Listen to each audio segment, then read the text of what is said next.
रंगांचा सण म्हणजे होळी। शुक्रवारी देशात होळी हा सण मोठ्या उत्साहात साजरा करण्यात आला। लोकांनी एकमेकांवर गुलाल उधळून शुभेच्छा दिल्या।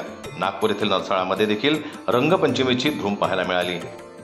सर्व नागरिकांनी सार्वजनिक होलिका दहन करून पूजन केलं।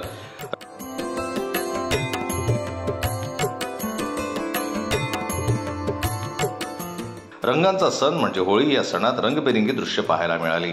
दुसऱ्या दिवशी नरसाळा येथे सार्वजनिक होळी मोठ्या आनंदाने खेळल्या गेली।